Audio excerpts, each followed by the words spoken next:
Good morning, everyone. Welcome to Coffee and Football presented by Texas Road. I'm your host, Blake Monroe, where I'm joined every day by Bobby Burton and Jerry Hamilton. Tell us where you're checking in from this morning. Tell us what you're drinking. Get those questions in. We'll get to those here in a little bit. We're also 25 days away from kickoff, so be sure to tell us who your favorite number 25 is, and we'll circle back to that as well. Speaking of 25s, we're going to have Chris Warren join us here in about 10 minutes or so, but guys, before we really get into that, and I got a couple of clips to play y'all, but Sark met with the media yesterday. Any immediate takeaways from what he had to say? Well, immediate takeaways. The one thing that I wrote about this morning that I think is interesting, Sark talked about how he was asked about left guard, actually, and how he's going through that process and all those different players being evaluated at the position, et cetera. And he said, look, we are evaluating a lot of people, and maybe we change some things and some focus changes come scrimmage time this coming Saturday. And so I think this is a really big demarcation line for all of camp, and not just at left guard is how I took Sark's sentiment. I mean, he was saying, look, we're going to look at it and go from there after the scrimmage. So I think it's a big day. This coming Saturday, it's kind of lining up that way. And that was probably my single largest takeaway from Steve Sarkisian on Monday, outside of the Julio Jones comparison to Cam Coleman and some one-liners he kind of threw out there. It was really more about the thoughtfulness he had around that Saturday scrimmage and what it meant for his team, his players, and how he's going to attack the rest of camp from there. Because they will be, I mean, look, after Saturday's scrimmage, they will be exactly 3 weeks from the start of the season. They got Texas State that first week. So that was my biggest takeaway from yesterday. Mine was it gave me some flashbacks to Michigan-Penn State game when Sark said we ran the ball 16 plays in a row in practice. I was like, And he was all about physicality. That was clearly a target point of his press conference, was to push physicality, saying how physical this camp's been, putting that on the players to continue to be physical, be more physical, and the demands around that. I thought that was my number one takeaway. My number two takeaway is Colin Simmons and Rasheem Biles on a practice field unfair at this point together? I mean, he lumped them in with Colin Simmons and said, these guys are a problem, because somebody asked about Colin Simmons. And he put Rasheem Biles right in there with him as far as these guys are destructive in practice. Yeah, it was actually Hank South who asked. He goes, outside of Colin Simmons, who else is there out there? Now do you have the quote? There you go. I'm going to play all the clip. How about that? Let's do it. Colin Simmons could wreck every practice if you let him. Is that unique to Colin? Are there any other players you're seeing emerge as kind of that, having that effect? I'm seeing that with Rasheem Biles. I mean, he's a problem. The guy's a problem. When he rushes, he can do it on special teams. I mean, he does it a lot of different ways. And so, but again, I want them to keep going. I want Colin to make it hard on Trevor and Melvin every day. I want Rasheem to make it hard on our guards and make it hard on our backs every day, because that's iron sharpens iron, and that's how we're going to get better offensively. Yeah, there you go, Jerry Hamilton. Yeah, Rod Babers and I are we're the presidents of the Raheem Biles. I think the S is silent. Rasheem.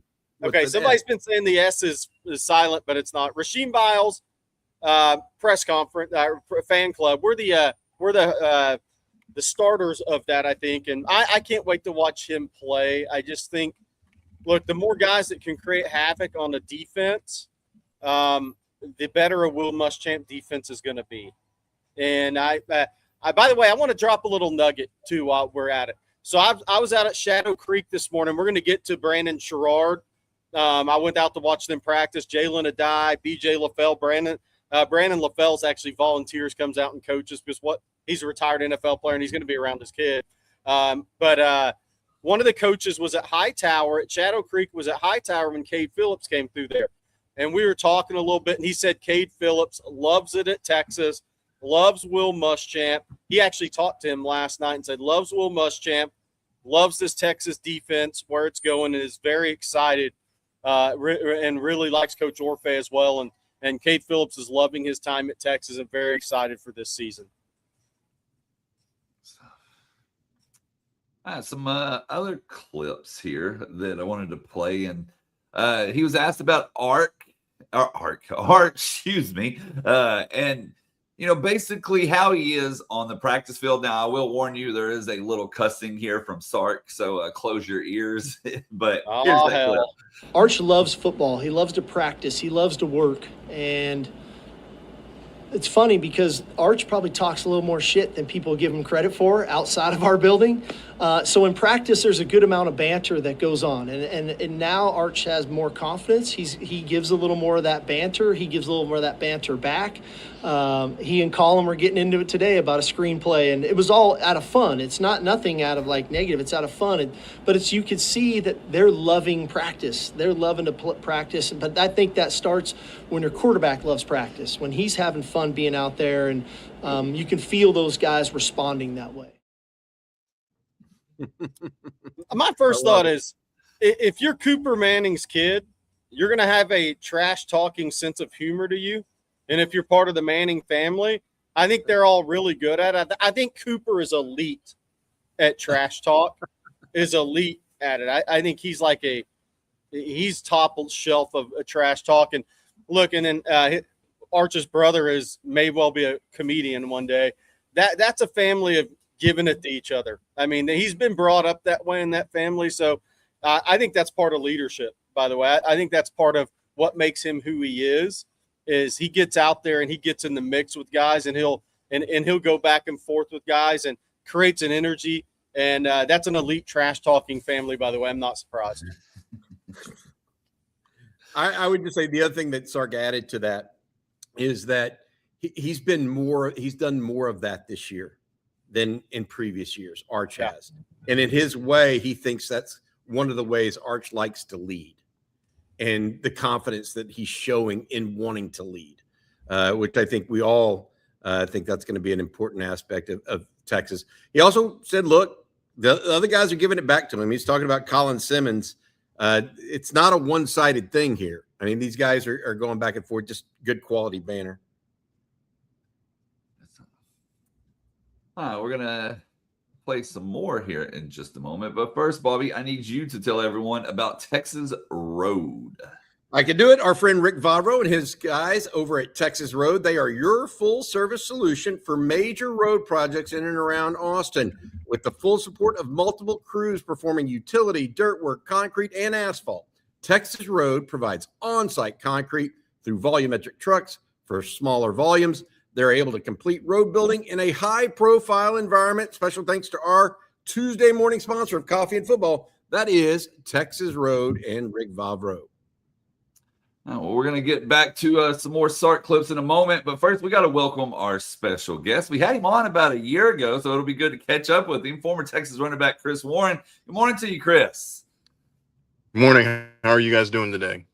Chris, you're number 25, and we're 25 days away from the Longhorns getting back on the field. You saw last year happen. Last time we talked to you, Texas didn't come out of the gate strong, but they finished pretty good. What did you think of the Longhorns, and what are you looking forward to this year? I saw a team that was really capable last year. I think that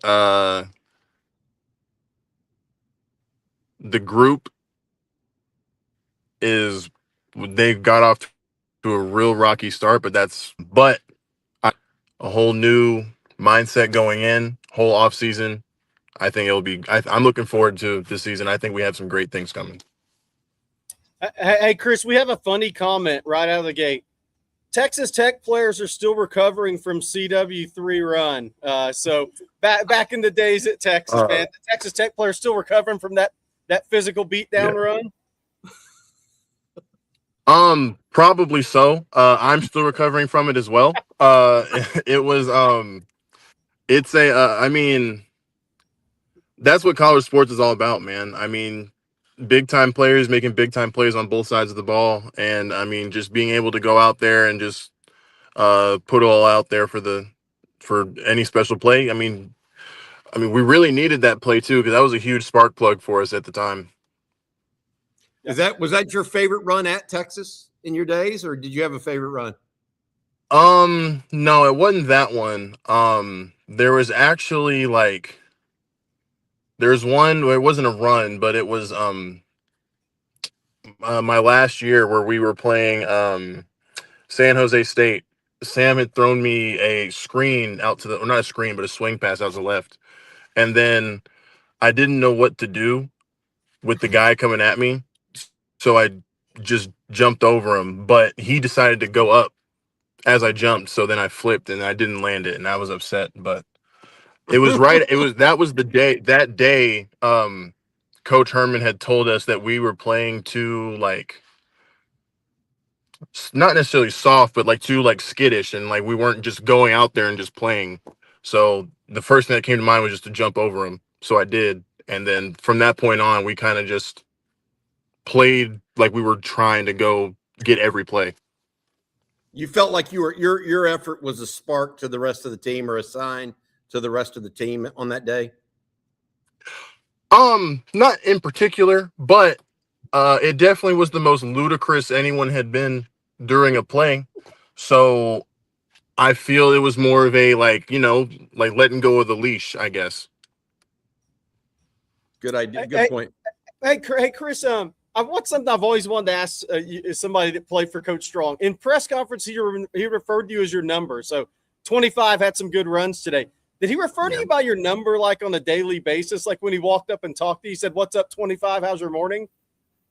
Every person, every day, it was the exact same thing. He would call you by your number, and then the time when he if he said your name, something serious was happening. So you're in trouble. Yeah, something bad happened. Something's going on. If your name is called, if Coach Strong called your name, something's going on. I love it. Chris, tell folks what you're up to these days. Give them a sense of where you've been and what you've been doing. Well, I don't know if you guys remember, but last time we talked, I was talking about getting into voiceover work and stuff. That's been very similar. It's been, let me tell you, tough industry to get into. I'm actually currently about to go to the gym right now, but trying to get into that. It's been a real rough sledding. But I just got back from visiting my family. So I'm looking forward to, and I'm just looking forward to the season. I mean, everybody watched the World Cup. I'm getting more and more into other sports aside from football. So it's been great, and I'm really looking forward to the season. Hey, Chris, we have got a viewer question that's very interesting to me. Somebody remembers your recruitment, Manuel Soto. Chris, was your decision to commit, really, did it come down to a coin flip? It absolutely did. That the video of my coin flip was the decision to go to Texas. And a lot of people take it as indecision, which it was, but I mean, I just really couldn't differentiate between the two, Washington and Texas, that strongly. I mean, it was just so many things because I was born in Seattle, right? So being able to go back home and visit the side of my family I haven't seen since I was 5 years old was great. And then I tell you what, we're having problems hearing Chris right now. It's really crackly. I think, hey Chris, we're going to try you another time when we can hear you.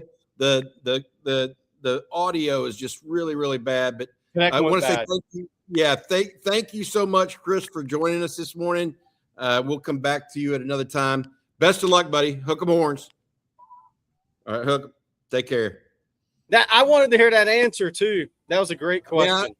Yeah, it did come down. I remember the guy that recruited him was Chris Rump, the former defensive tackle coach. He had that part of Dallas, and it literally did come down to a coin flip between Texas and Washington. Washington obviously was a big one because not only was Chris Peterson there at the time, Jerry, but also his dad, Chris Warren, played for the Seahawks in the NFL for quite a long time. So there was some natural draw to Seattle as well.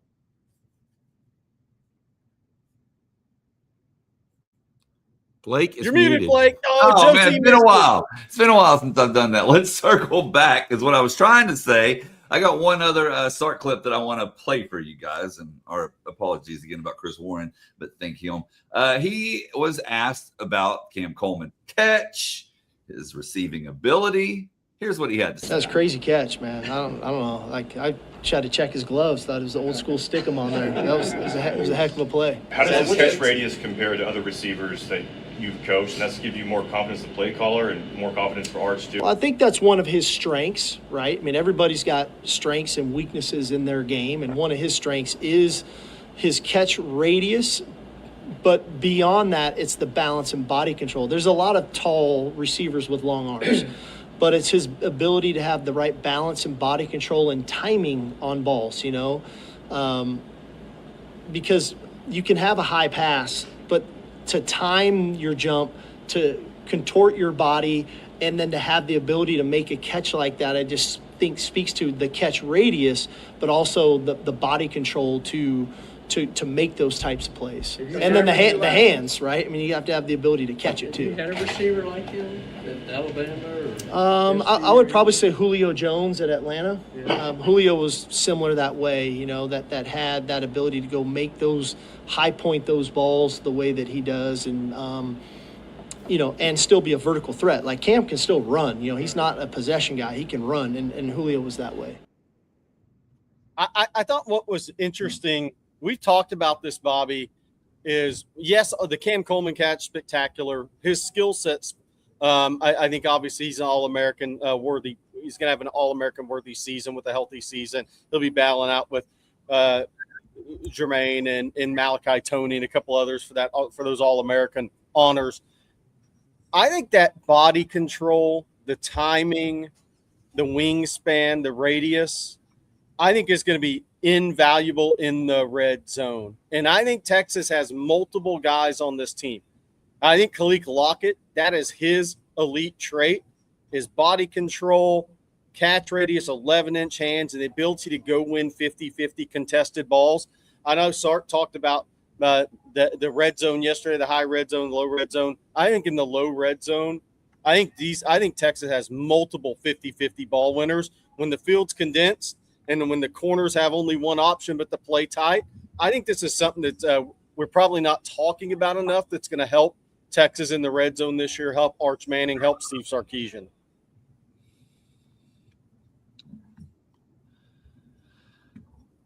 Okay, well, we have a couple of super chats that we need to get to this morning.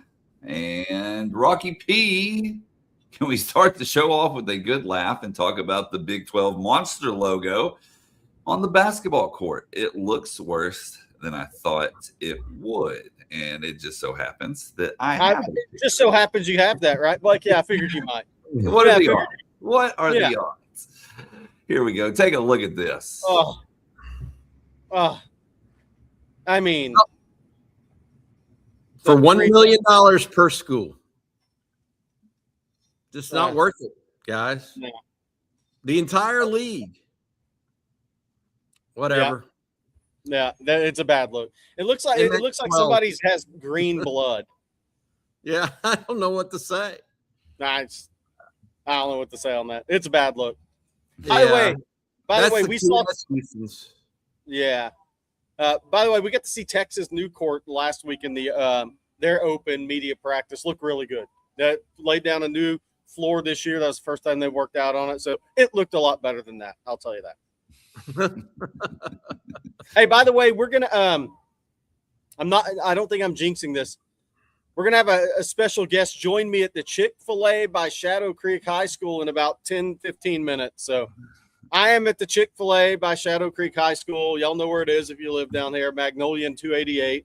I was out at Shadow Creek's 5:15 practice. Got there about 5:35, 5:40. I was going to let him stretch and wake up. I wasn't going to get there to watch the yawning. I was going to watch the football. But we'll be talking about that. And pretty sure Brandon Sherrard's going to come sit next to me at this Chick-fil-A and we're gonna talk to him a little bit in about 10-15 minutes. And I actually have a clip. You recorded him this morning. It looks Yeah. like he was awake when you recorded him, at least. It's a quick clip. I'm going to play that. Yes, sir. We out here working, ready to start the season. Be down there for week 2 Ohio State game. Catch y'all there. Yeah, Brandon Sherrard, it's looks great physically. I think he's about 182, 183 right now. He's gained about 4 or 5 pounds. Just really strong, wiry look. I also sat down and did an interview with him as well that we'll have on the next couple of days with some about 4 minutes of video clips from practice that our producer Matt's going to put together. And it was really good. I talked to Brandon LaFell, a former NFL receiver. Obviously, his son, BJ LaFell, is a 2029 wide receiver and DB at Shadow Creek. He comes out and coaches the wideouts because he wants to be part of it. And I got about a minute clip with Brandon LaFell on Brandon Sherrard as a defensive back, which who better to ask than a guy that was a really high-level NFL wide receiver. So we'll have a little bit of that from him as well on that video. But Brandon Sherrard is the interesting thing to me. He said, obviously, I want to play corner, but I'm a DB. He understands it. He may play nickel. He understands. He could even get a look at safety. He wants to play corner, but he is open to being the best DB he can for the University of Texas football team, which I thought that was a great way to look at it. Hey, I want to go compete at corner. I want to be a corner. But if Will Muschamp, Mark Orfe, Blake Gideon, Steve Sarkisian, if they think I'm better, I can help Texas more at nickel, I'm willing to do it. If they think, hey, you could be really good at safety, I'm willing to take a look at it. Corner first is his mentality, or is his preference. His mentality is to be the best defensive back he can for Texas, and he trusts the Texas staff to put him in that position wherever it ends up being. Jerry, you've seen him a couple times, more than a couple times actually now, and going down there, and appreciate you guys going. I mean, I don't know if y'all noticed, but in that video, it was black. It was dark black in the sky. It was 5:15, 5:30 in the morning when Jerry, you sent that video clip over to all of us. What is it that Brandon Sherrard brings to the table that you say, hey, this is why Texas, LSU, and some teams like that said, we need to go on this guy? What's his X factor in your opinion? Football intelligence. I think football intelligence is a big part of it. Talking to Coach Green at Shadow Creek, obviously used to be at Lamar and part of state championship team here in 2019, I believe it was. Now the head coach. It's that football intelligence. It's that the way he works. I think it's his look. I think it's his just want to win. It's like just like I said before. It's I'll do whatever it takes to win. As a skill set, I think he's got really good feet. I think he's got really good patience at corner. I think that's the thing. He's not jumpy. He's very calm with his feet, calm with his body, calm with his mind. And I think he's very scheme versatile. I think he'll stick his face in the fan. I think the thing that Texas had already offered him, but I think we got to absolutely get this guy in our program, is when he drove from Houston to Austin on that Wednesday before his LSU visit in June. He already had all the offers he wanted. He went to Austin to work out for Will Muschamp and Mark Orfe and Blake Gideon. And I think at that point that he was going to LSU 2 days later on an OV. He already had the Texas offer, but he was coming off an injury in the spring. His shoulder popped out of place, missed some time in the spring. He was coming off that injury, so I'm not sure how much Muschamp got to really see him up close. But the fact that he drove to Austin and went through a workout when you already could have gone to Oklahoma or LSU shows you how much he wants to be at Texas. And I think that really put him over the top in the coach's mind, if we're wondering about that. I think that took him to another level because guys that have 35, 40 offers aren't really doing that very often. But I think his skill set, I think it's his calm, his quick feet, his quick reactions, but his calmness playing the position. I don't think he ever really gets out over his skis and puts himself in a bad position from a balance standpoint. You're going to get beat, right? But what Brandon LaFell said, and he'll talk, and Brandon will talk about this, Sherrard, when he comes on the show with us, is finishing plays, finishing instead of PBUs, getting his both hands on footballs and securing more interceptions, securing more turnovers, I think is one of the things he's really working on as a senior and moving to the next level. And again, I asked Brandon LaFell, what does he need to do better? And that's the one thing he said he's got to get better at. And coming from a tremendous NFL receiver, it's probably spot on. Jerry, you mentioned Brandon LaFell's son's there, Joe Adai. His son is there. Texas has also offered another defensive tackle at Shadow Creek. Oh, yeah. Very, very talented program. Chris Stewart, the freshman wide receiver from Shadow Creek. Is that becoming like the Manville had a run there for a while of being that area of Houston's kind of, athletic powerhouse? Is Shadow Creek now that taken over that mantle? I think it's Iowa. I think even Iowa Colony, but at Shadow Creek, when they were smaller before they grew, right? Now they're in there. They play Summer Creek. They almost were Summer Creek North Shore to start the season. They're not. They're Summer Creek, and I'm trying to remember who they have. Oh, Ridge Point week 2. They've moved up that classification now. They have a lot of talent. I think the thing about these schools down here is, okay, when Iowa Colony opens, well, that's naturally going to pull some from your surrounding schools. So I think it's a good thing Shadow Creek got their state championship at the right time, because they were pulling from Manville, and that really hurt Manville. But now that Iowa Colony's there, they're building more than new homes being built around Iowa Colony. And so I think that is really taking some talent from other areas around there. But Shadow Creek's going to always have, as long as they have a good football staff, they're always going to have 5-6 D1 players. They have Xavier Muhammad, who moved over from South Houston. His dad coaches at the middle school, who's committed to Michigan as a D-line. That freshman, or now 29 defensive lineman, sophomore, 2029, Jacoby Thomas, Texas already offered him. He has a real chance. Now he looks great physically for a young kid, can really move. You got to monitor where those guys' bodies go. Jalen Adai is really good, guys. I mean, he is super smooth. Some people have him ranked as the number 128 in the state of Texas. I'm not saying he'll end up there. We'll see on that, but super smooth wide out. They all play basketball too. I mean, so they're talented two-sport athletes. Brandon Sherrard, by the way, not graduating in December. He is staying. He's going to go run track. He's going to enjoy his senior year, run track at Shadow Creek. He runs the 200, the 4x2, 4x4, I believe. So he'll be there all his entire senior season, one of the few guys that's not an early enrollee. But they're a very talented team. They've had great basketball teams, obviously, that have gone a long way. But Jalen Adai is one to watch in 28. Obviously, there's a lot of LSU flavor over there with LaFell and Joseph Adai being parents of players. Okay, we'll get some more of y'all super chats in a little bit. But first, Jerry. Oh, Jerry has to take a call. So first, I will tell you about one of our sponsors. That, of course, being HexClad. I love grilling in the summer, but once you get beyond burgers and steaks, it can turn into a headache fast. Veggies fall through the grates, fish sticks, or falls apart, and cleanup somehow takes longer than dinner. That's why I've been using HexClad's barbecue collection here lately. The HexClad barbecue grill pan gives you the searing power you want, while the perforated surface still lets the heat and smoke come through, so you can grill vegetables, seafood, fish, kebabs, all the stuff that usually gives you trouble without losing half of it through the grates. I actually used it last night. They've also got the new barbecue grill topper, which gives you even more room and control for delicate foods or cooking multiple portions at once. And because it uses HexClad's hybrid technology, you get a great searing, even heating, easy cleanup, and a non-stick surface that's free from forever chemicals. So if you're planning on spending time behind the grill this summer, don't make it harder than it needs to be. Stop losing food through the grates, stop fighting cleanup, and upgrade your backyard cooking setup with HexClad's barbecue collection. And for a limited time only, our listeners get 10% off your order with our exclusive link. Just head to hexclad.com/ontexas. Support our show. Check them out. HexClad, HEXCLAD.com/ontexas. And make sure to let them know that On Texas Football sent you. Now then, Jerry, if you don't mind, I'm going to let you tell everyone about Ridge. You guys know we're big fans of Ridge. They make some awesome wallets, power banks, luggage, and premium everyday gear, and we've been using their stuff for a while now. Ridge just launched their annual sweepstakes, and this year's prizes are absolutely wild.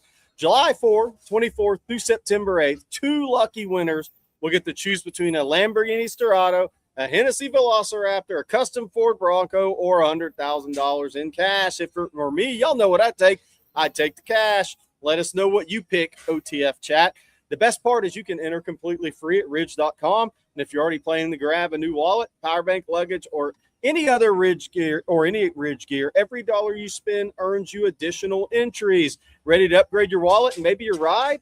For a limited time, head to ridge.com and use code ONTexas, all caps, at checkout for 10% off your order and a chance to win Ridge's biggest sweepstakes ever.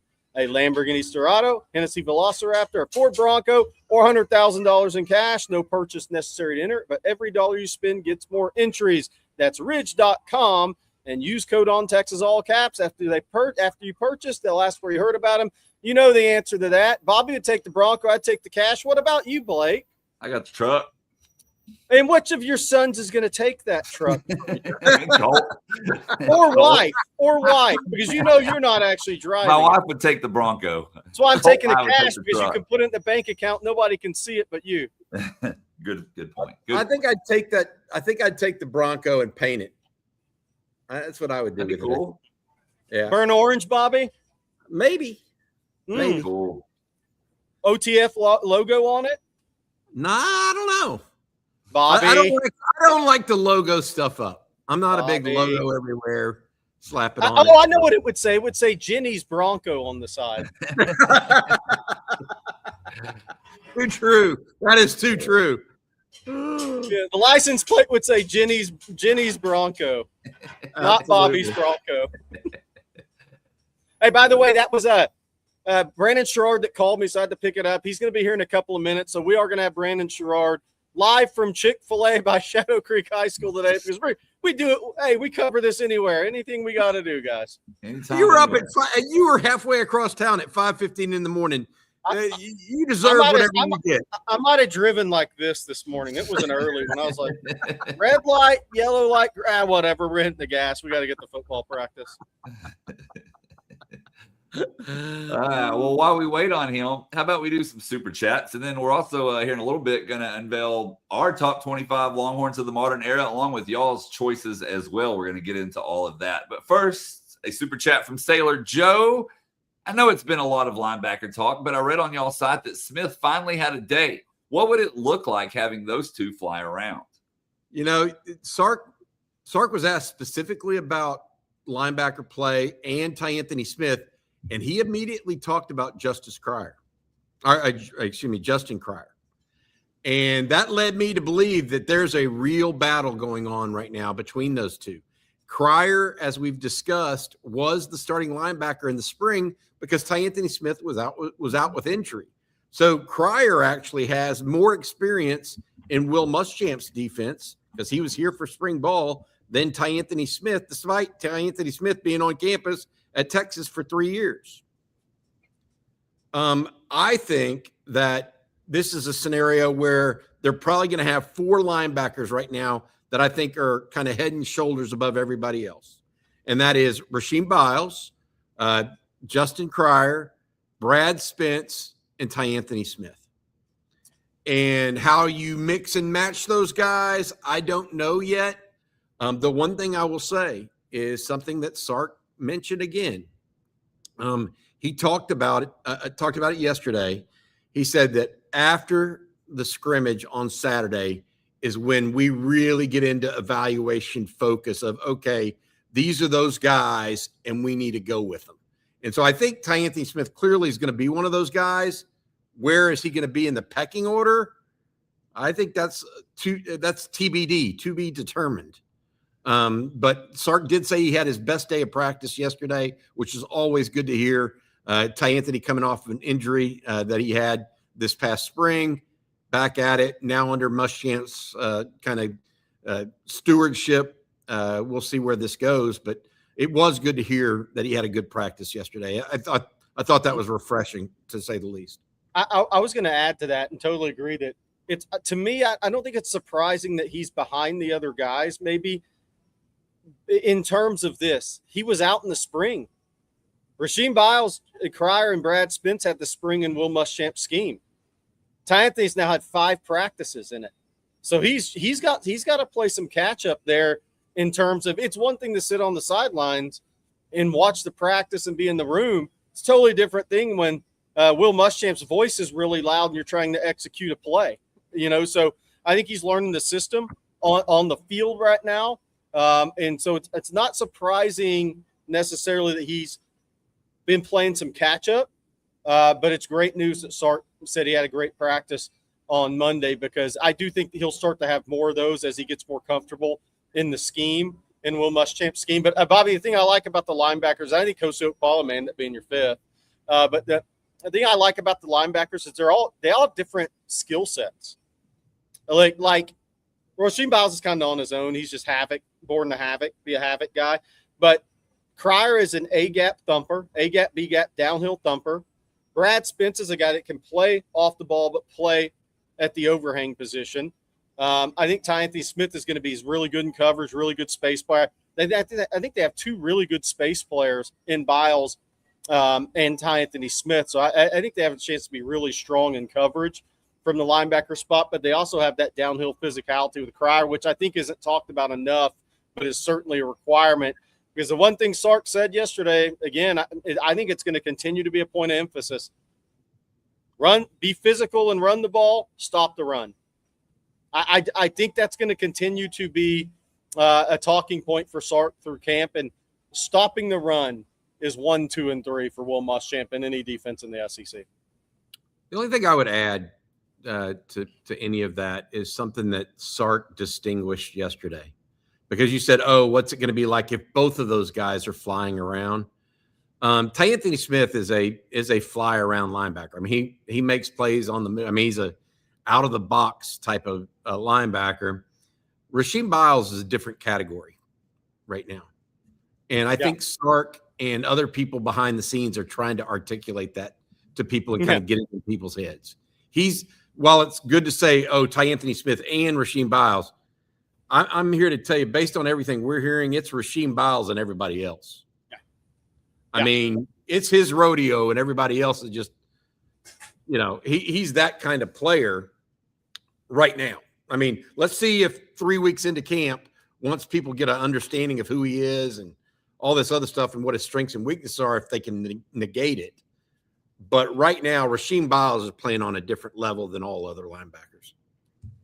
I wanted to mention, I didn't bring it up, but Bobby just made me think about something there. I don't know why. With what he was saying, it's not really on the subject, but it just clicked with me. Sark talked about Derek Williams working into a leadership position. And that's just another thing Sark said yesterday that I thought was really good for a player. Because obviously talking about how tremendous Rasheem Biles has been playing, but talking about Derek Williams, because when you get injured, you have a lost year somewhat on a team. Like, you're not really in a position to be a vocal guy if you're not playing necessarily. He was a younger player when he got injured. I think that's a sign for Derek Williams of growth that we've seen, and I think that's exciting. And we'll see where he's going to be at on the field. He's going to be asked that's a tough coverage position, but he's running. He continues to run with the ones. But the fact that Sark mentioned him along with some guys taking on leadership roles, I thought was great for Derek Williams, because you always wonder when a guy misses that much time as he did that 1 year. It's kind of, sometimes you can feel like I'm on the team, I'm not really part of the team because I'm not playing, the things you go through mentally. But I thought that was great for Derek that Sark mentioned that yesterday as well. I want to go back to the linebacker talk for just a moment here, because Mike wants to know, how did the Biles recruitment out of the portal come to fruition? It seems the early buzz was him to Ohio State, and then Texas swooped in and got him.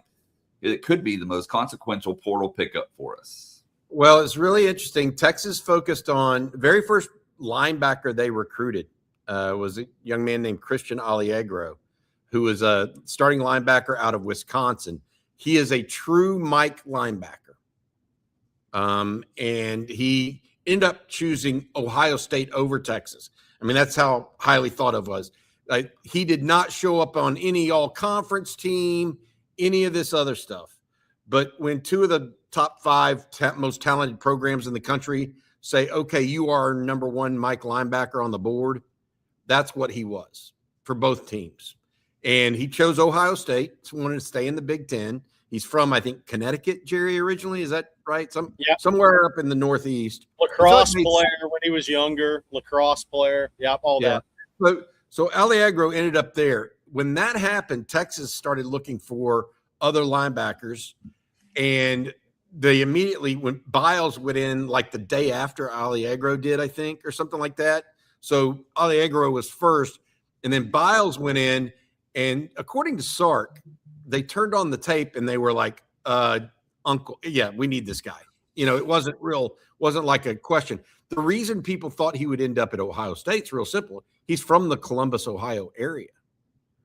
But Ohio State did not need personnel at that position, thought in their opinion, Blake and Jerry. And so that's why when they got going here, that he was, I wouldn't say it was an easy sign, but Texas made him a priority. And Texas did this with a lot of guys. They did it with Bo Masco. They did it with Ian Gerard. They didn't want these guys. They did it with Michael Masunis, right? Those are 4 starters, by the way. They didn't want they wanted to come in and visit and not leave. And Biles was one of those guys that they thought that highly of. Speaking of Ohio, Mello in the chat. Thank you for joining us as always. Says salute OTF. 9-12 is going to be a banger. Go Bucks. OH. I can't wait. I mean, look, that recruiting list is building quickly. Jordan Scruggs, Hank South, myself, Brandon Sherrard just said he's going to be there. That recruiting list is going to be a banger too on the September 12th. It's going to be an unbelievable atmosphere.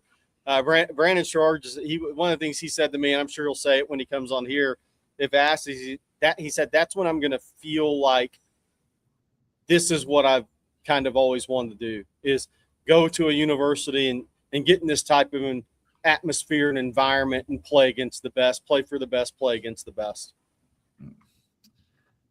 Speaking of Sherrard, Roy says this is for Brandon Sherrard's breakfast. Enjoy the spicy chicken biscuit meal. Hook 'em. I got we don't. This is my sweet tea. The recruits have to get their own stuff.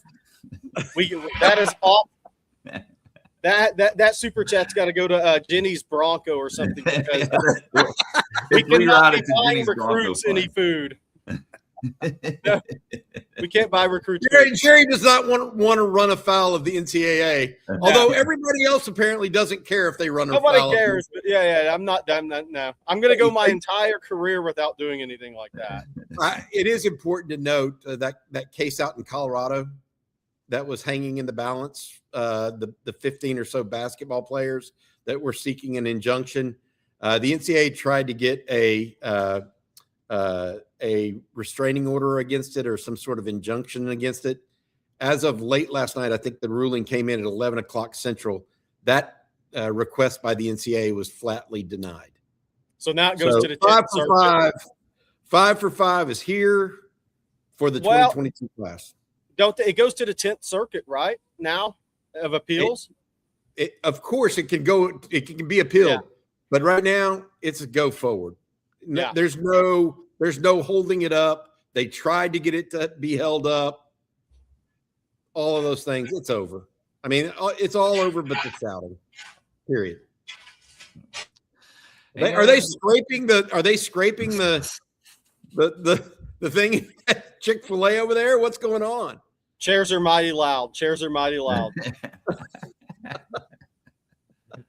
One other super chat this morning. This one from Terrence. Thank you, Terrence. He says, hey, guys, I've been away on vacation for 2 weeks and haven't been keeping up. Who have y'all really been impressed with so far, Bobby? Well, there's been a lot. I think Rasheem Biles has been a little bit of a revelation, I think. People thought he would be good. They didn't think that when Sark's sitting up there at the podium and they talk about people, he says, oh, Rasheem Biles, he's a problem. Coaches just don't talk that way. They don't discuss things like that, in my opinion. So let's get back while we got it. Let's get back. Save this super chat from Terrence Jones. We'll get that with Jerry. Is Jerry in the shot here? Is it just going to be Brandon with us today? Oh, you're muted, Jerry. It's just Brandon. Y'all can ask the questions on this one. I'll chime in with one. Hey, Brandon, what's it feel like getting up at 5 o'clock and trying to go play football? 5 o'clock in the morning, and you're putting the pads on. It's for sure a commitment that you have to be ready to go do. Like, you just got to wake up on that time and, like, I got to go ball. So, with me, I'm just trying to get acclimated to that, and I'm doing pretty good with it. So, I'm ready to go play. Hey, Jerry talked about earlier how you made your decision to go to Texas. You were looking at Texas and LSU primarily, if I'm correct. What was it for you that separated the two schools and it finally made you choose the Longhorns? The culture for sure. They're completely different schools, really. Like the energy level, the stadium post, like they're completely different schools. And when it came down to it, I knew where Texas, just since a kid, that was a dream for me to be there. So I just followed my heart, followed my mind, and I just went to Texas. That's where I wanted to be. Jerry said you even went to a camp in the preseason prior to your LSU visit, and that kind of gave Texas coaches a feeling, hey, this kid wants to be a part of what we're building. I've got a question. I asked Jerry the same question as well, Brandon. What do you think it is your X factor as a player? I mean, you're obviously a good-sized kid, can run, but what is it that makes you a good football player beyond just the athleticism? The hustle I have, like a break play, I'll be that guy to go down there, hawk them down, try to rip the ball out.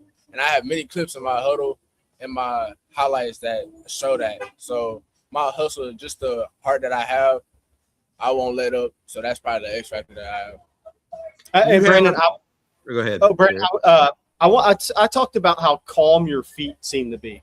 Okay, so you're a very athletic player, but you also have a calmness about you to kind of stay on balance. Yeah. Keep things moving slow in your mind, right? Yes, Kind of talk about that, how important that is for you at the position. I just stay calm, just to be patient. You really have to be patient playing the position I play. And it's really one of the hardest positions of football. So just being calm, being able to process what's going on in front of you very quick. I feel like that's something that you should be able to do instead of panicking, not to trying to do what he do. You know what I mean? Stick to your technique and what your coach taught you. So that's something that I just learned from, and I just charge it to the game. Brandon, we also talk about Shadow Creek and the guys that are come through there and the guys you have on this team in 2026. Chris Stewart, former teammate as well, the wide receiver now on the Longhorns. Have you kept in touch with Chris or any of the guys? And what are you guys thinking about this season coming up? Yeah, I keep in touch with Chris. Me and Chris talk here and there because he's a busy guy down there in Texas. I'm a busy guy down here with the high school I'm at. So we just talk from time to time, and when we talk about football, and we both have the same goal in mind. So I know when we get up there in Texas, he's going to push me where I'm supposed to be, and I'm going to push him. So it's just a strong connection and bonding between me and Texas already.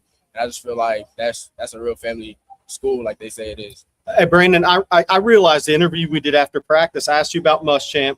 I asked you about Coach Orfe. I didn't ask about what Steve Sarkisian's message to you was. I only forgot the head coach. What was Steve Sarkisian's message to you throughout the recruiting process and as you made your decision?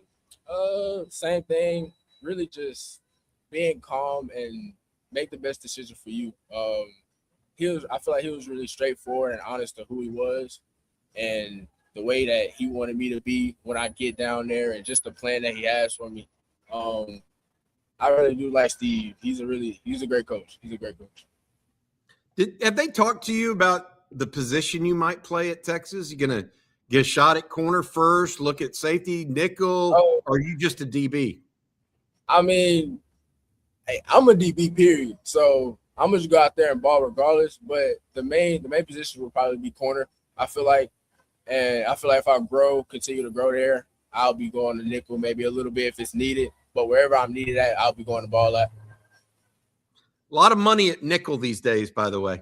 I want to put it, the NFL, just ask Quandre Diggs and those guys. I just want to play. So wherever I'm at, I just want to play. Hey, you guys get the season going. Scrimmage next week. Yes, against sir. Barbers Hill. Yes, sir. We'll be watching that. Barbers Hill has a couple of really fast guys on that team. Yeah, So they do. yeah, you know those guys from track, don't you? Yeah, I watched a couple film already. I see how they move pretty quick. Yeah. Pretty fast move. And then Summer Creek to start the season. Kind of, what are your goals for your senior year? Goals for my senior year, just I want to leave with a higher standard than I started. Just for the younger guys, I already talked to them right now to like let them know like, hey, this is what we finna go through first game. Then we got Richmond that second game, so it's not like it's not a cakewalk. You're not a freshman no more. You know what I mean? So I'm just giving them that talk, like the college guys gonna give me when I get there. You know what I mean? So I'm just trying to leave the place better than I found it. You know what I mean? Love it. Well, All right, Brandon. I Go ahead, got Bobby. one more question for him. I got one more question for him. What's it like to get back on a football field when it's not 7-on-7 or spring football, but it's the real McCoy? You get a certain charge out of that, Brandon? It's more of an anger than a charge. I feel like I'm not gonna lie, because it's like 7-on-7 season. It's like a whole bunch of talking, and it's not like you can really do what you want to do. So it's a whole bunch of, oh, you can't do this. Nah, I'm in your grill now. So I'm not with that. Hey, I was talking earlier about a Texas player, Derek Williams, a safety, that went through an injury. Okay, and it's different when you're injured not on the field, right? And you went through a little of that last year. What's that mindset? Well, how different is it for you when you can't get out there and play, but instead you're rehabbing? Yeah. Does it make you appreciate the game more? Appreciate the game more, I'll say for sure. But also just keeping God first and just trusting him and the process. Honestly, that's pretty much what I did. And I just did what the trainers did, tell me what to do, doctor told me what to do, and whatever decisions they made that was best for me, exactly what I would do. Hey, Bobby, I got to tell you something before we go, because he's got to eat some breakfast. He's got a practice field. He's related to Darryl Green. Yes, that Darryl Green. Yes, that Darryl Green, Bobby. You're not as fast, though, Brandon. I hate to tell you. He can probably Bobby just talk trash like a 7-on-7 guy. I got to be honest. Darryl Green now was the fastest man in the NFL for like 10 years running. He's probably 65 and can still beat you, Brandon. I don't know. He's going to be fun to have on a night live stream this year, too, during the season. That would be fun. Brandon, go get some food, man. Appreciate you joining us. You have a nice day. Good luck this season, and good luck the rest of the way in camp. Hopefully you get to practice when it's light outside at some point, you know? Yes. I mean, hey, I'm good right now. I'm already acclimated to it. I'm getting to it. All right, thanks, Brandon. Yes, sir. Hook 'em horns, buddy. All right, later, man. He's awesome, man. He's awesome. That's fun. Darryl Green, man. By the way, he took the time to do 2 interviews with us today. Great guy. He gets it. You can tell why Will Muschamp Orfe thought they had to have him in the program. I mean, he just took a lot of time for On Texas Football this morning. So I really appreciate that, because he's got a lot going on in his life. He's up at 4:30 for practice. School starts Thursday for all these guys, but that tells you the type of dude he is, and he's now one of my favorites. Our first Chick-fil-A interview live on air in OTF history, by the way. That is a thing, by the way. Any parent of a Texas recruit out there, what's next? What's next? What do we got? Blake, any ideas? Hey, Easton Royal, like on somewhere in New Orleans this season, maybe for an interview, like at Porta Call or something. How fast do you think Darryl Green runs the 40 at like age 60? You think he's still sub 4.6? I'm serious. Yes. If the Achilles hold up through the first 10 yards of a 60-year-old explosion out of the gates, then yeah, I still think he's sub 4.6. I bet he is too. That dude could just run. There's just certain people you just go, wow, you're different. He could run. He could. All right, well, I'll tell y'all what is next right here on Coffee and Football, and that is you, Bobby, telling us about Shields. I could do that, guys. On August 29th, Shields opens its doors with one of the largest sporting goods stores in the United States right here in the Austin area. From rods and reels to rifles and footwear to golf, they have a simulator that's unbelievable. Actually, a pair of them. Kayaks and coolers to camo and camping gear. You'll find everything for your next trip under one massive roof. Bring the whole family and explore aisles and aisles of top brands, especially the UT section. Incredible displays and friendly experts to help. Don't miss the grand opening of Shields in Cedar Park, August 29. Also, want to mention this. They still have that pre-giveaway going on right now. We can put a link in the chat, actually, I believe, to that giveaway for you guys. I think 3 people who sign up with their email address are going to get $1,000 to pre-shop. Now, this isn't just an On Texas Football offer. It's across all Shields vendors or marketers. But they said that we've been one of the ones that has given them the most referrals. So make sure you get it in there. I'd love to see On Texas Football members take home a free $1,000 shopping spree at Shields. By the way, before we move on to the next read, they got a huge Texas collection at Shields, including autographed apparel, if that's your thing. I took that the other day when I was there. So, wow. Well, what'd you get, Blake? it went beyond the picture. I spent $2,000 at Shields on school clothes last weekend. $2,000? What are they wearing? Were they wearing suits? 3 boys. The entire thing done at Shields. Now, I will say I had to buy a new football helmet because my junior high son, my 8th grader, he's a wide receiver, so he's a diva, of course, and he had to have his own helmet, not the school helmet. So that was a good chunk of that, like a fourth of it. But yeah, we did the entire school clothes shopping experience at Shields, spent the entire day there, even ate lunch there because, they had the cafe in there. So yeah, it was. That was the one up in the Colony, right? Yes, sir. That was the one in the Colony. So, before you get the next read, I also want to say this about that apparel that you just saw there with the Manning signed jerseys and stuff. We had a thread over on ontexasfootball.com about Arch Manning football cards.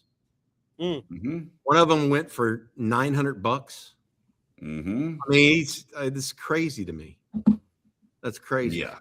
Insane. And by the way, I just dropped that link that Bobby was talking about in the chat, and I'll throw it up on a QR code here in just a moment. But I need to tell. You don't need to tell anybody about anything. I need to tell everyone. The show's best when I'm not talking, so go for it, Blake. Over at Prize Picks. Oh, man, we're always looking for ways to make watching games a little more fun. That's exactly why we love Prize Picks. It's America's #1 sports pick app, and honestly, it's about as simple as it gets. For player picks, all you do is choose more or less on a few player stats. You lock in your lineup, you're ready to go. But if you're someone who likes picking teams instead of individual players, Prize Picks has you covered there as well. You can now pick the winner, the spread, or the total on games and even fights. And of course, Prize Picks is available in most states, including California, Florida, and right here in the great state of Texas. So chances are you can jump in today. One of my favorite features is that you can follow users on the app. If you like the picks they're making, you tell them with one click. Of course, you can follow your friends as well. It's great. But here's the best part. If you've never tried Prize Picks before, play your first $5 lineup. If you win, you're going to get $150 in bonus lineups. Just make sure to use code HMA when you sign up. They actually just updated this offer. There's never been a better time to get started. And if you want with what I got today, I got Paul Skeens to have more than 4.5 strikeouts, along with Brian Wu to have more than 5.5 strikeouts. So come follow me on those picks or make your own. Again, download the Prize Picks app today. Use code HMA when you sign up. And then when you play that first $5 lineup, if you win, you're going to get $150 in bonus lineups. Prize Picks, code HMA. Good luck to you. And as always, play smart, play responsibly, play Prize Picks. Schwarber's still on the heater, by the way. That one's looking good.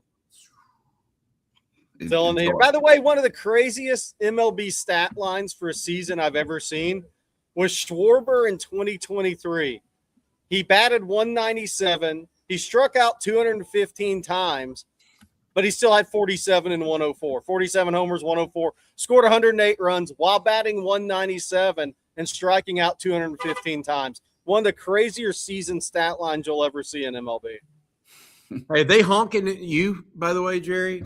Are they honking at the Chick-fil-A line? I think the Aggie fans have hit, or Tech fans. Somebody's hit. Tech fans like, nobody will play us. Yeah, it's because you tried to get a quarterback eligible to bet on his own team. Losers. By the way, I got that QR code for that Shields contest in the top left. I'll leave it up there for a minute or so while we do this super chat here from Justin. Thank you, Justin. Sark and staff recruit the right type of young men. Great stuff, fellas. Hook 'em. Young men like Brandon may be even more proud to be a Longhorn. I like the fact that he seemed level-headed, Jerry. Oh, yeah. And you heard him say it right there. Hey, Texas was his dream school. And he went and when you discussed the idea of him going to work out at Texas before going to the LSU visit, I mean, he made his dream come true. Yep. You know, he manifested it. And so good for him. And I'll be rooting for that young man in orange and white, burnt orange and white. All right, guys. Well, yesterday we mentioned doing a fan vote for the top 15 Longhorns of the modern era. Oh, this is and before we get to ours, I want to look at what the fans picked. So this was a no-brainer pretty much. I think 83% of people picked Vince Young as their number one. I don't really think there's a lot of surprise there. Ricky was obviously the most popular after him, but Colt McCoy easily in the top three, despite not getting a number one or two vote, if that tells you anything. I think 99% of people picked Colt at number three. Following that, Derek Johnson and Cedric Benson rounded out the top five. And then Bijan, Roy Williams, Michael Huff, Casey Hampton, Earl Thomas, Jordan Shipley, Brian Arakpo, Kelvin Banks Jr., Jamal, and then Colin Simmons, fellas. I was a little shocked on this one. We had enough data to do a top 15. We were originally only going to do a top 10, but he had enough votes to come in at number 15. That was the most amazing point to me. It's important to note. It's important to note, first of all, because I see some Earl Campbell mentions in the chat. This is from 1992 on. Correct. So those were your players you could pick. 1992 on. So Earl Campbell obviously wouldn't count there. I would just say this. Colin Simmons is one. Is there going to be anybody else on this 2026 team that edges into that by the name of one Archibald Manning, depending on how the outcome of this season goes? Yeah, I have another one too with that. The season will mean everything in that regard, I think. But if Colin Simmons goes for 15 sacks and Texas makes the playoff this year, where does he end up on this list? How high could he go on this list? I mean, is he going to race up around Earl Thomas? If he puts up an Earl Thomas type of season and Texas goes to the playoffs? I mean, if Colin Simmons has that type of 15 sack type of season, I bet he ends up in the top 10 for some people. Yeah. He left some guys that won national awards off this list, by the way. Yeah. I mean, Jahdae Barron did not make this list. Won the Thorpe. Yep. Yeah. Tavondre Sweat, the Lombardi, did not make this list. Aaron Ross. Yeah. Thorpe. Yeah, I was proud history, Texas football. But I will say this: it's mostly 2000s, the aughts, basically, and then a couple here of late. Texas needs they need some more. There was about a 10-year period where was there one player in the last 10 years other than Bijan Robinson that's in that group? I guess Kelvin Banks. Now Colin Simmons is now in that. So only 3 of the 15 are in the last 10 years. Yeah. Something to think about as we go forward, because I do think Texas is getting ready to go into that phase again of putting out quite a few NFL stars.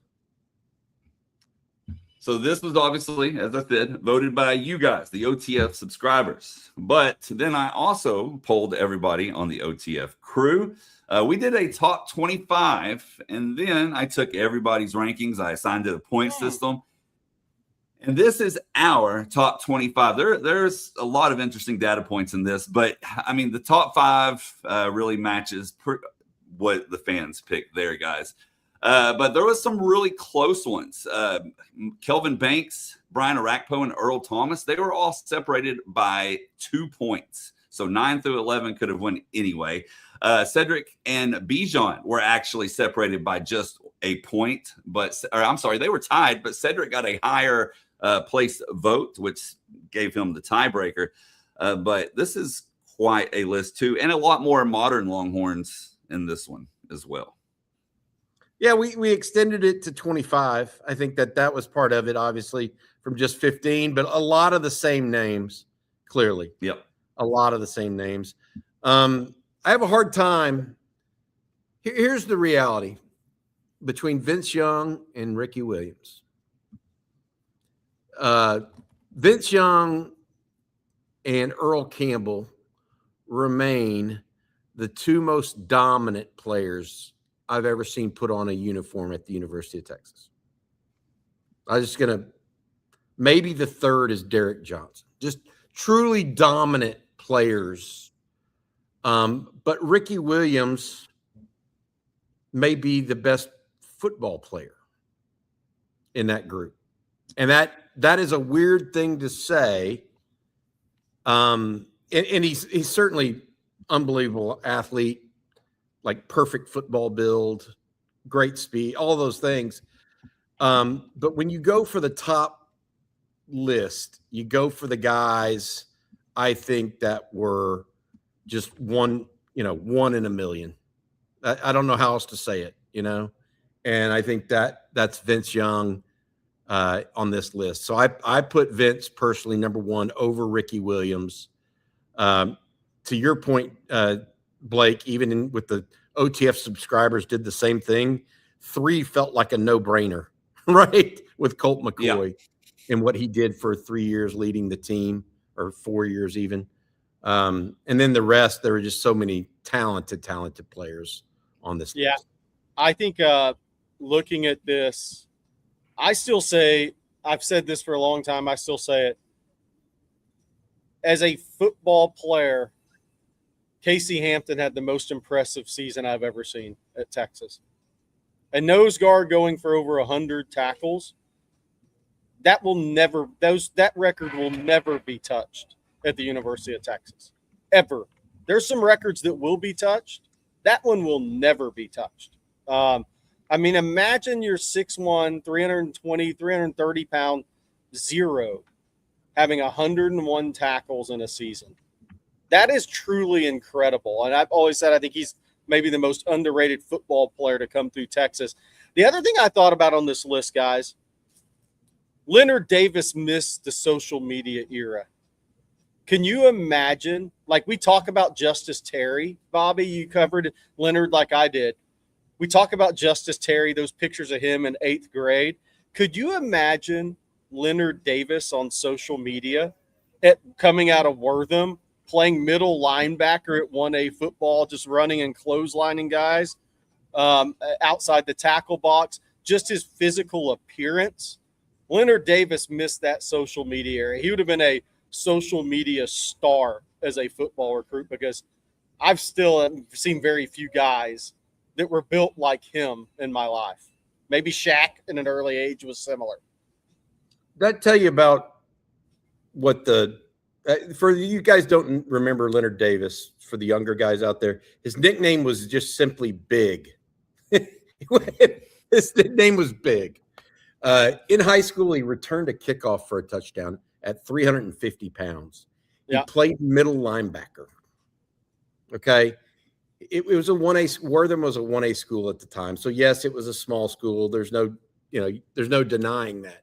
But he was so athletic and just, he was just an enormous human being. But the best story I remember was the head football coach at Wortham telling me this. And at Wortham, I think they all had one building or something like that they all went to. Yes. I don't know if it was K through 12 or just junior high and up or whatever. But the coach told me, y'all remember those big old ice machines that that used to be in coaches' offices. You know what I'm talking about? Those Yes, big, I know what you're old, talking about. large ice machines. You open. It's for the trainers, right? Get in there and get a bunch of ice, or for the Gatorade bottles or whatever, and you could dump all that ice. The coach said, "Hey, Leonard, can you help me move the ice machine to the other side of the room?" And Leonard went and moved the ice machine by himself. He picked it up. Okay, he did that in 8th grade. I'm just going to put that out there. Yeah. That was Leonard Davis to a T. So that was a great story. One of the great stories I heard in my career. And he would have been a fan favorite recruitment because he was committed to A&M for so long. Yeah. And then flipped and went quiet leading up to signing day. It was that was another story. His recruitment. I'll tell this one too on Leonard Davis, since we're doing Leonard Davis. I don't know how we get into this, but Randy Rogers was the recruiter for Leonard Davis at the University of Texas. He convinced Leonard's mom, said, "Look, you've chosen Texas." The night before, it used to sign on the first Wednesday in February. The night before, he convinced Leonard's mom at 5:00 to just take the phone and take it off the hook and put it in the drawer. So Leonard and the mom wouldn't have to get any phone calls late at night. Nothing would happen.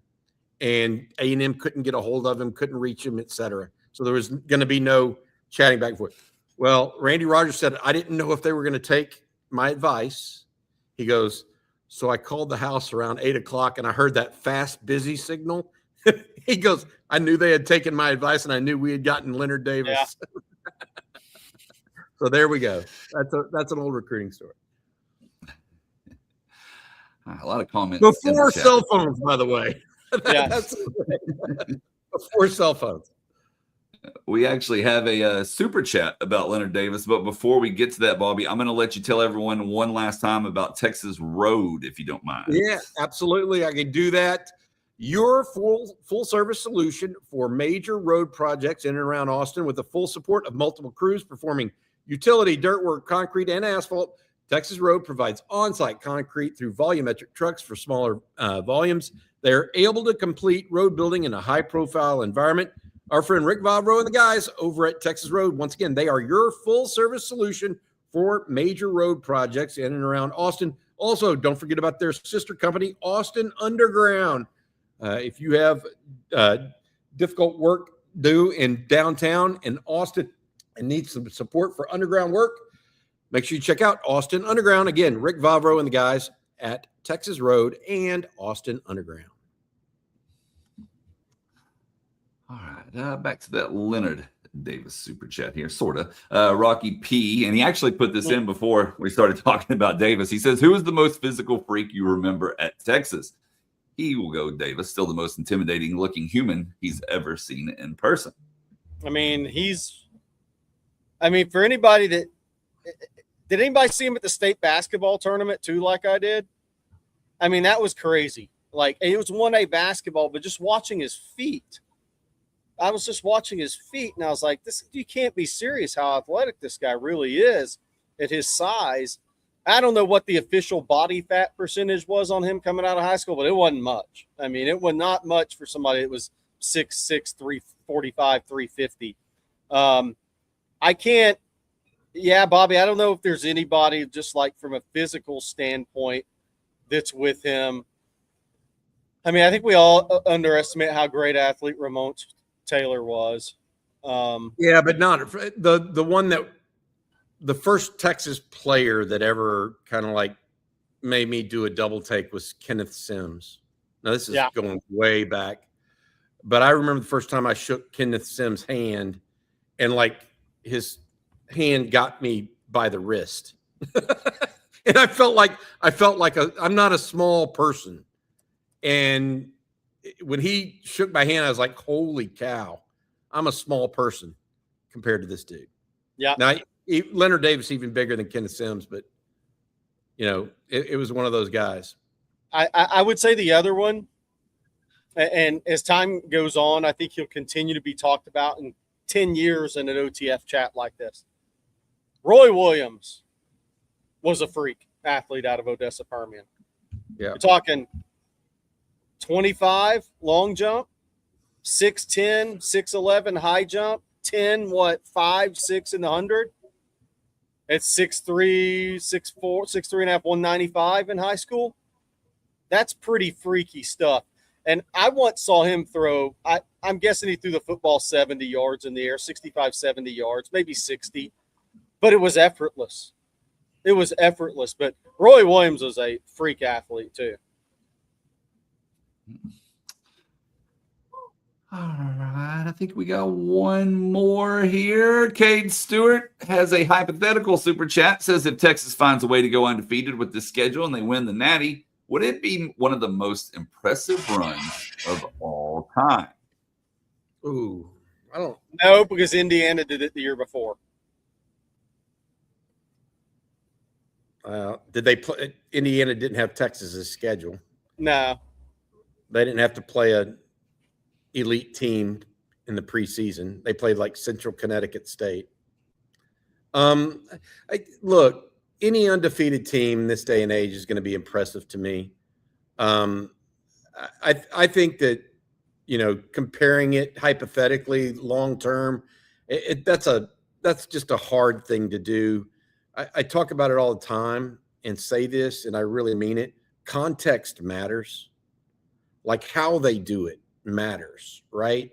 It's not just whether you win or not, but how you win. Like Indiana was a great team. I'm not taking anything away from them last year. Were they a team for the ages? No, they weren't. And so even though Indiana did it last year, I don't see them as, would they have beaten 2019 LSU or 2020 Alabama? No, I don't think they would have. Would they have beaten 2022 or 2023 Georgia? No, I don't think they would have. So I'm a little bit, or 2022 Georgia. I think that we can all think about it, but context matters when you start talking about national and all-time acclaim. And until you see it occur, hypotheticals just don't work. You got to actually see it transpire. Yeah, that LSU 2019 team, I think because of the way their season went, after the close 46-41 win at Alabama, obviously the Texas game, Texas was ranked 9 at the time. Then they beat Florida. Okay, so they played 3, 4, 5, 6 top 10 ranked teams at the time when they played them. But the way LSU's season ended is always going to put them up there in any of these conversations because, look, after they won the squeaker at Alabama, 46-41, I mean, they went on and obliterated 50-7 against A&M. I had to throw that one in there because A&M was talking all that trash about winning last year. And then they beat Georgia 37-10, Oklahoma 63-28, and Clemson at the time was really good, 42-25. They obliterated people after the close win at Bama. I think LSU, because of the way that season ended. After the close win at Texas. Yeah, and the close win at Texas early in the year. But the way that season ended for them, when the nation started watching them, people saw a team that was like, they're unbeatable. They're beating anybody by 30, 20, beat Georgia by 27, beat Oklahoma by 35, beat Clemson by 17. I think LSU, again, because when the nation started watching them that year, they saw a team that made them go, wow. Hey, just real quick. Dave Ashley. So Indiana played Western Illinois and Charlotte as their warm-ups last season. How is that different than Texas State and UTSA? Texas State and UTSA were bowl teams last year, fellas. And they both have quarterbacks that are probably going to be in NFL camps this time next year. UTSA, I want to say this. UTSA has a receiver that from last year that transferred out that's probably going to be a starter for Ohio State this year. No. Devin McQuinn's getting ready to be a starter for them. I can't believe all the schools missed on him in state. Yeah, but my point being, UTSA and Texas State are not only more talented, they're better programs than that.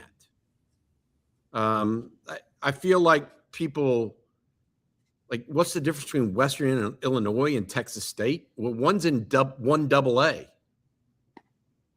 Yeah. You know, the other one has an NFL quarterback. I mean, there's a big difference. And furthermore, you didn't mention the third team that Indiana plays while Texas plays Ohio State. I mean, I'm not trying to beat down Indiana because they had a tremendous season. Was that a season for the ages? For Indiana, yes, it was. Do I think they would win the national championship? In the last 10 years, they may have won 1 or 2 out of those 10. And they won the one they won. So congratulations to them. Before we get out of here at the beginning of the show, I mentioned we are 25 days away from kickoff. We got to look at our trio of 25s real quick, starting with running back Chris Gilbert. Man, what a career there. Over 3,200 rushing yards, 28 career touchdowns. College Football Hall of Fame. Then you got Jamal Charles, again, 3,300 career rushing yards, 36 rushing touchdowns.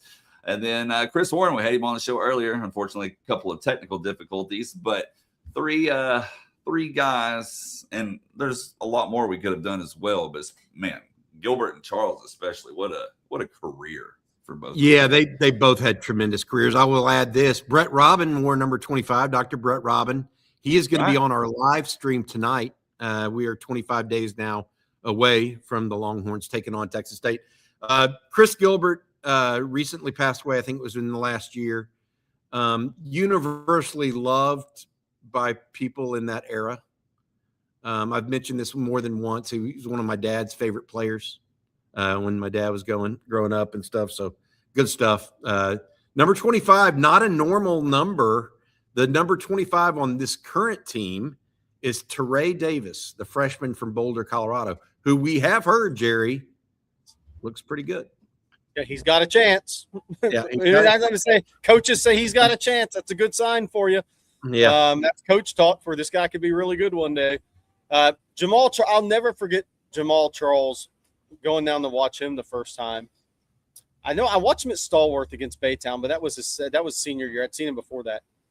But Bobby, the thing that will always stand out to me is not, and this is a shot at Texas. A couple other schools were too. Schools recruited him as a corner more than a running back early in his high school career. And the first time I saw him shoot through the line and reverse spin, and then the safety looked like he had an angle and may as well have laid down on the field and read a book because he had no angle. I was just like, this guy's special. He's special. I've never seen him play corner, and I don't never need to see him play corner. This guy's special football speed to go with his track speed. It all translated. I'll just be blunt. They recruited him as a corner at first. Dwayne Aquino thought he was his next great corner. So time will only tell. But Jamal ended up being a great representative of the university, by the way, off the field, and a tremendous player on it, and still one of the better track athletes in the hurdles in UT history. And the run he had against Oklahoma, I can't remember, chat, what did Keith Jackson say? But it was one of those Keith Jackson moments where Keith Jackson was saying this guy's about as fast as he's seen without saying it in those words and only the way he could. Yeah. This guy is a football player who runs track. Yeah. That was a great run and kind of broke that game open. I agree. And I remember Jonathan Scott celebrating down the field on it because he made a last-minute seal block on a safety or something. But the game I remember just so clearly and vividly for him is Nebraska. I mean, he took that game over. He had 200 yards rushing in the fourth quarter. Mm-hmm. Something, I mean, just insane number like that. He looked like he was shot out of a cannon every single run. It was crazy. I mean, he made high school guys that were decent fast look 5'2", 5'3", that ran 4.7s. I mean, it was, you don't even get out of the starters blocks, and he was in your secondary before you could react. It was wild to watch in high school.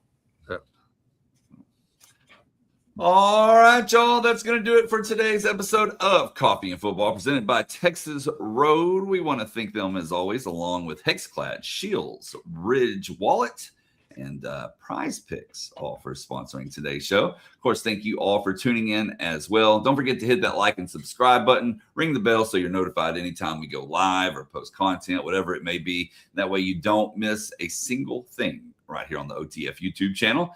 And Bobby, what should they not miss later? We've got recruiting breakdown coming up. Also, we have a little bit of an interesting video coming out as well that Jerry and Jeff Howe are going to get together on, talking about some of the aspects of practice thus far. We think you'll like that. Tonight, we have the live stream. Don't forget, Brett Robin will be on, joining Rod Babers and CJ Vogel and the crew. Also, on TexasFootball.com, we got a number of different practice reports up there right now for you guys. They will be Texas will be going for its sixth practice of the preseason camp today. It's going to be under the lights, I think, at night. But make sure you check us out over there and join the discussion if you get a chance to. A lot of like-minded Longhorn football fans that love to talk Longhorn football over there on the OnTexasFootball.com message board community. You won't get a better deal than this. $3 for 3 months, and we do a year-long subscription that is very reasonable. But $3 for 3 months. Come on over, give us a try. We got a lot of good stuff going right now at OnTexasFootball.com. I got to show y'all something. I've been to a lot of Chick-fil-A's. This thing has been going 2 lanes since the show started. No end in sight. This has been like a Monroe's Shields shopping spree. Like, I don't know how much money this Chick-fil-A's made since this show started, but it's been 2 lanes, solid, 20 people deep in line since the show started. I'm going to go and say, can I get the 8 count? No, we're out of nuggets for the day. They have to go. You almost think they sell so much chicken, they probably have to go down in the parking lot. It's unbelievable, man. To store all the chicken. I've done a lot of shows at these Chick-fil-A's. I've never seen anything like this, man. This is nuts. It's like Kentucky fans putting their for sale signs next to Mark Pope's yard, like driving up to his yard to stick the sign in the ground. Get out of here, guy. Hey, before we get out of here, Kozer made me think, what do you put on your nuggets, Jerry? I got to know. Nothing. I'm shocked. Nothing. Yeah. I'm shocked. Nothing. Yeah. Wow. If I did anything, it would be barbecue sauce. Okay. I was just curious. All right. Well, of course, we will be back on his nuggets. That's a different story. This place is out of nuggets and probably everything else soon. We will be back same time, same place tomorrow. We hope you all have an amazing day today. So for Bobby Burton and Jerry Hamilton, I'm Blake Monroe, and we'll see you then. Horns.